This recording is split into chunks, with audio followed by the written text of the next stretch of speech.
With success in life comes more haters. Don't make them hurt your feelings. Use them for fuel. Use them for energy. In times of need, put them on the mental Rolodex in your mind. And when you don't want to do something, roll through your brain. Pull up that person who said you couldn't do something. Weren't fast enough, good enough, smart enough. Use it for energy. Instead of killing them with kindness, torch them with success. In life, we have to continue pushing past the odds. Use everything this world has to give you for fuel. Stay hard. It's you against you. You against you. And if you misunderstand that, you have a real problem. The problem is you. And you don't want to fix it. And it makes me so fucking mad. Every day I walk this earth and I see average all over the fucking place. And they want to ask me, how did you do it? I can't tell you how, because you're not going to do it. You're not going to do it. It's so easy to be great nowadays, my friend, because most people are weak. Most people don't want to go to that extra mile. Most people don't want to find that extra because it sucks. It's miserable. It's lonely. Every fucking day I wake up and I don't want to do some fucking shit. I'm like, okay, man, do you want to be a bitch today? Do you want to feel like a little bitch? Do you want to walk around all day knowing that you could, but you didn't? Man, I've trained 99% of my life alone. It gives you a lot of power when you're able to go on a podcast this big and say, hey, tell me, I'll tell you anything you want to know, because I no longer care. There's a lot of power in that. To be able to put your life on a billboard for the whole world to see and say, judge it, man. Judge it. Like just me talking about it makes me feel good. And that's another thing about it. When you are willing to talk about how jacked up you are, the strength, that big rock that you carry, it just starts to come off you. It just starts to come off. That's why I do it so often. I'm like, hey, man, I'll tell you anything you want to know. I'm tired of being afraid. I'm tired of not telling you. Tired of lying about how good I'm not. I learned how to control my adrenals. If you know how you get that fight or flight response when you get to move real quick. Yeah. And, I started learning the mind a lot, how to get myself jacked extremely fast, like in a horrible environment when everybody's miserable. I learned how to really find strength in the misery.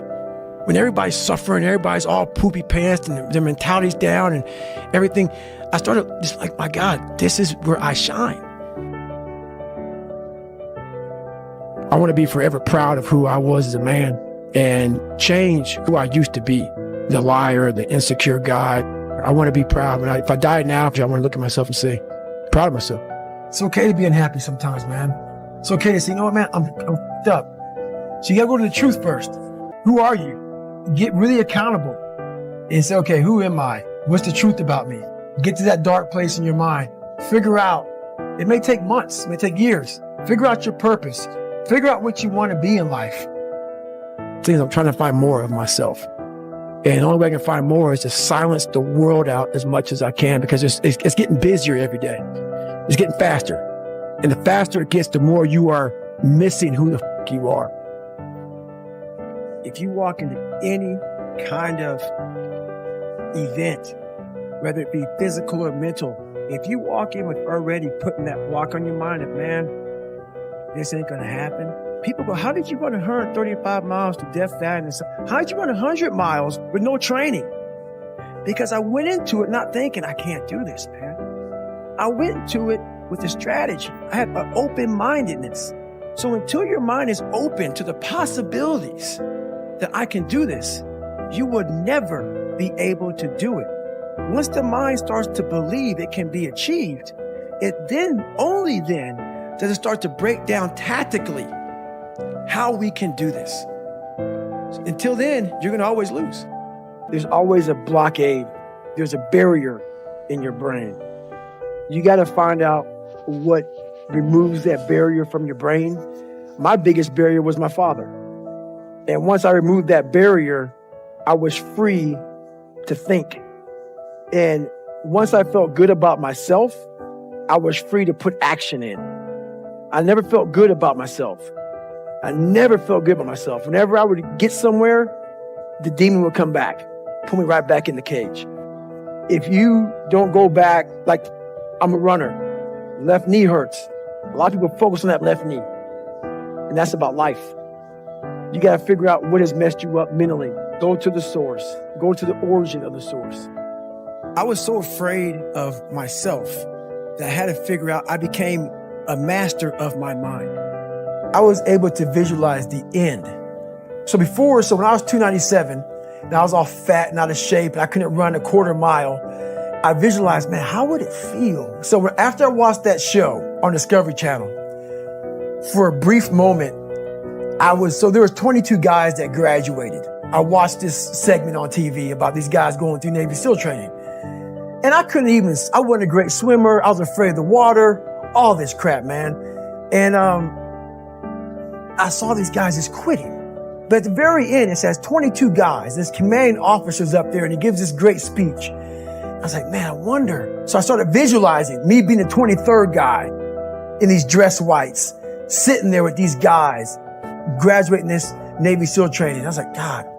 So I put myself there. I was like, man, that's an amazing feeling. I put myself there at 297, not even able to do anything that these great men were doing. I said, man, if I could feel that, that would change my life. Why I no longer put people on a pedestal? Because we're all jacked up our own way. We all have demons. Some people hide them better than other people. So I know we all have them. But me knowing that, I know that most alpha males are very fragile.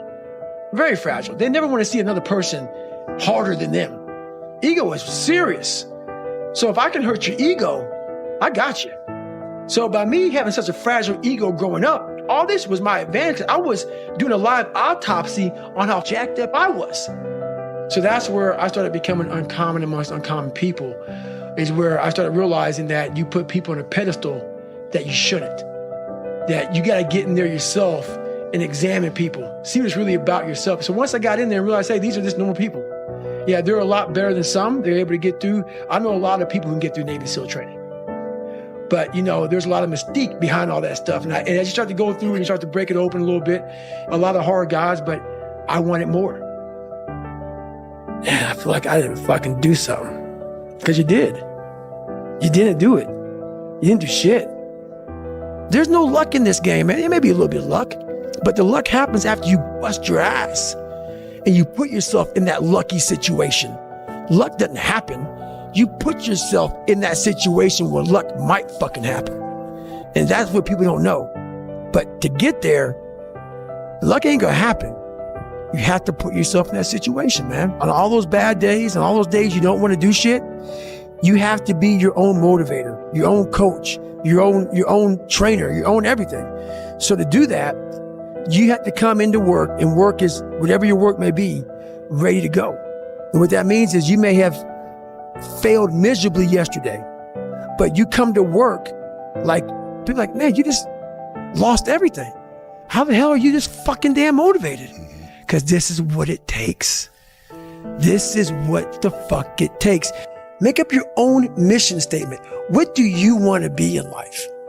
And once you do that, now you can work with somebody to get better. You can work with yourself to get better. But until you know what you want to stand for, you will always just be sitting down. You'll never stand for anything.